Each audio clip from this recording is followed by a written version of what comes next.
Actually میں دوسری باتوں پر تو یقین نہیں کرتا تھا، لیکن اللہ کو ماننے اور اس کا زبان سے اقرار کرنے میں کوئی بھی تردد نہیں کرتا تھا۔ ہمیشہ اللہ کو ایک کہلاتا اور ہمیشہ دوسروں کو بھی درس دیتا تھا کہ اللہ کو ایک مانو، ایک جانو، زبان سے اقرار کرو، یہی توحید اور رسالت کا مطلب ہے۔ بھائی کہتے تھے، ریحان تم اتنی اچھی اچھی باتیں کر لیتے ہو، پھر تمہیں عقل کیوں نہیں ہے؟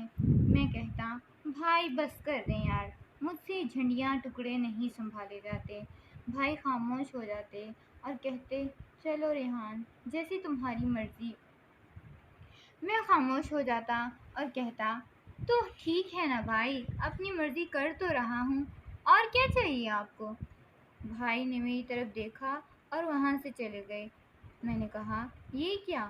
بھائی کہتے، مجھے تم سے کوئی بات نہیں کرنی ریحان، میری باقاعدہ سمجھانے کے باوجود تم یہ سب کر رہے ہو، تمہیں شرم نہیں آتی؟ میں تمہارا بڑا بھائی ہوں یار، کچھ تو میری عزت کرو۔ میں کہتا تھا، ہمیشہ آپ کی عزت کرتا ہوں، اور کیا کروں؟ بھائی کہتے، عزت اس کو نہیں کہتے، یہ تم میرا احترام کرتے ہو؟ جو بات میں کہتا ہوں تمہیں وہ ماننی آتی نہیں، اور تم کہہ رہے ہو کہ تم میری عزت کرتے ہو۔ میں بھائی کی ان سب باتوں کو سن کر پریشان ہو گیا اور وہاں سے چلا گیا، کیونکہ مجھے پتا تھا بھائی فضول باتیں ہی کرتے رہتے تھے۔ اتنے میں بھائی کو کال آیا، کچھ افسرز بھائی کو بلا رہے ہیں۔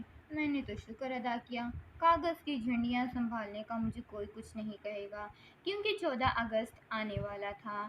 زور و شور سے تیاریاں چل رہی تھی، محلوں میں جھنڈے لگائے جا رہے تھے۔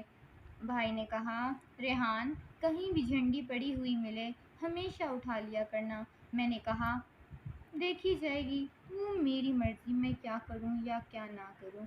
بھائی نے میری اس بات کو سنا اور وہ وہاں سے چلے گئے۔ دراصل جو کہ ان کو افسران کا فون آیا تھا، اسی لیے وہ ان کے پاس چلے گئے اور میں اکیلا اپنی موج مستیوں میں مگن ہو گیا۔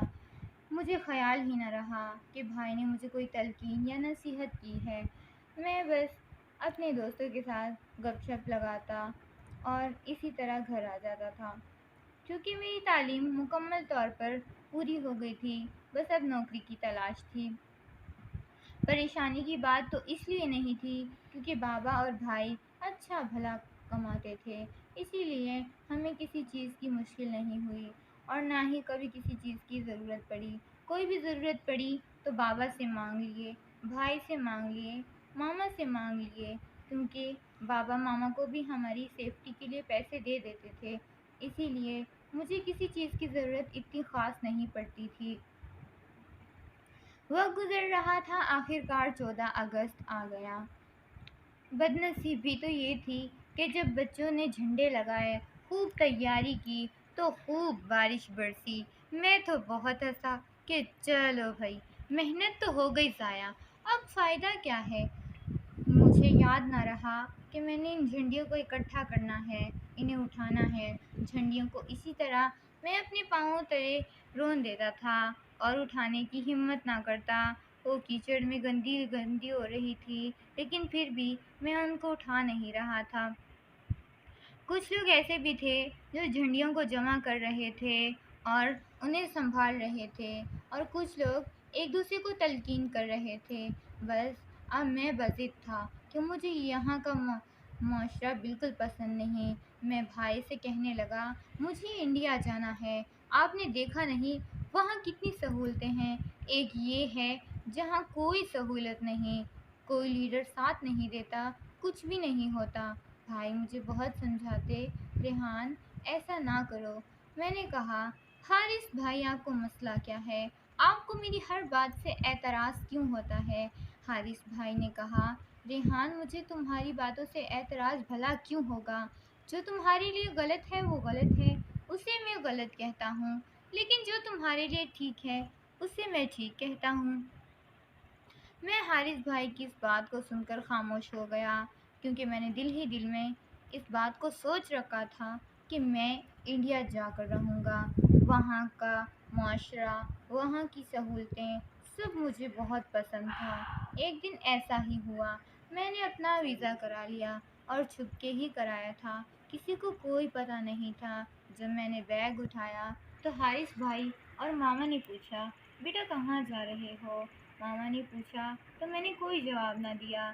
جب حارث بھائی نے پوچھا تو میں نے غصے سے ان کی طرف دیکھا اور کہا، کریں آپ اپنے وطن کی حفاظت، لیکن مجھے کوئی تلقین مت کرنا کیونکہ میں یہاں سے جا رہا ہوں۔ حارث بھائی نے میرے آگے دونوں ہاتھ جوڑ دیے اور کہا، ریحان تم جاؤ گے تو واپس ہی آؤ گے کیونکہ وہاں کا معاشرہ بالکل اچھا نہیں ہے۔ تم دیکھنا تمہیں سب پسند نہیں آئے گا، تم مان جاؤ میری بات کو اور ایسا نہ کرو۔ میں ان کی بات کو نہ مانا اور ہمیشہ اپنی ہی کرتا رہا۔ اسی طرح ہوا، میں انڈیا چلا گیا۔ جیسے ہی میں انڈیا گیا میرے تو ہوش اڑ گئے۔ وہاں کچھ لوگ جو مسلمانوں پر بے انتہا ظلم و ستم کر رہے تھے اور مسلمانوں کو بہت سے کاموں سے روک رہے تھے۔ جب میں نے یہ سب دیکھا تو مجھے یاد آیا کہ میں بھی اسلام ہی مذہب کا ہوں اور مجھے یہ بات بالکل اچھی نہیں لگتی تھی۔ جیسا کہ میں نے آپ سب کو بتایا کہ مجھے اپنے مذہب سے بہت پیار تھا، یہاں تک کہ میں دوسروں کو بھی تلقین کیا کرتا تھا کہ اللہ کو ایک مانو، ایک جانو، اپنے مذہب پر قائم رہو۔ لیکن جب میں نے وہاں کا یہ معاشرہ دیکھا میں تو حیران و پریشان اور آنکھیں کھلی کی کھلی رہ گئیں۔ میں سوچتا رہا، بھائی ٹھیک کہتے تھے، میں نے کیوں نہ مانی ان کی بات۔ بہت کچھ ہو رہا تھا یہاں، مسلمانوں پر ظلم و ستم کیے جاتے، ان کی گلوں میں رسیاں ڈال کر انہیں اوپر لٹکایا جا رہا تھا اور بہت کچھ ہو رہا تھا۔ لیکن ایک وہ مسلمان جو اپنے مذہب پر قائم تھے، ایک وہ مسلمان جو اپنے اللہ کا ذکر کر رہے تھے، وہ ایک دوسرے کو واقعہ کربلا سنانے لگے اور اسی سے ہمت پانے لگے۔ اسی طرح چل رہا تھا، میری آنکھوں سے آنسو رک نہ پائے تو وہ کچھ لوگ سمجھ گئے کہ میں مسلمان ہوں۔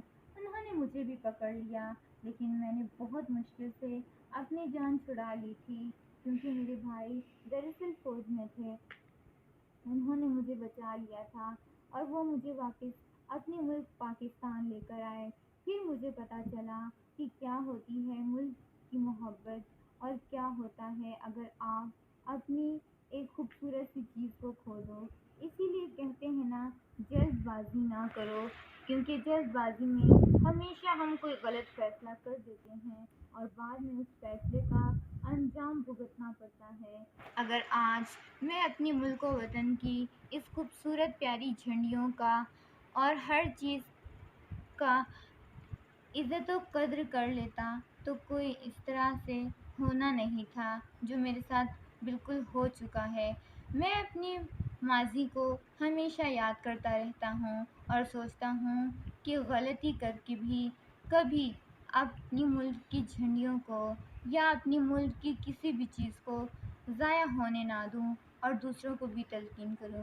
اب میں ایسا ہی کر رہا ہوں، دوسروں کو تلقین کر رہا ہوں اور 14 اگست آج بھی ہے، اپنی جھنڈیوں کو، نیچے گری ہوئی جھنڈیوں کو اکٹھا کر کے سنبھال رہا ہوں، جیسے کہ میرے بھائی حارث اور میرے گھر والوں نے مجھے نصیحت کی تھی۔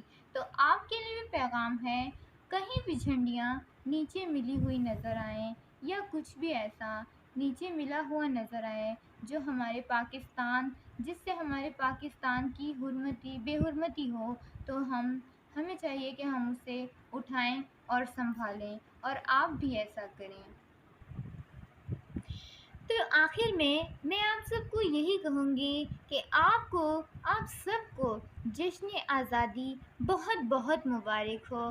اللہ تعالیٰ قائد اعظم محمد علی جناح کی روح کو سکون دے اور اللہ کرے کہ ہمارا مقبوضہ کشمیر بھی جلد آزاد ہو جائے تاکہ ہم اپنی آزادی کو اور بھی بہت اچھے اور بھرپور طریقے سے منا سکیں۔ جشن آزادی سب کو بہت بہت مبارک ہو۔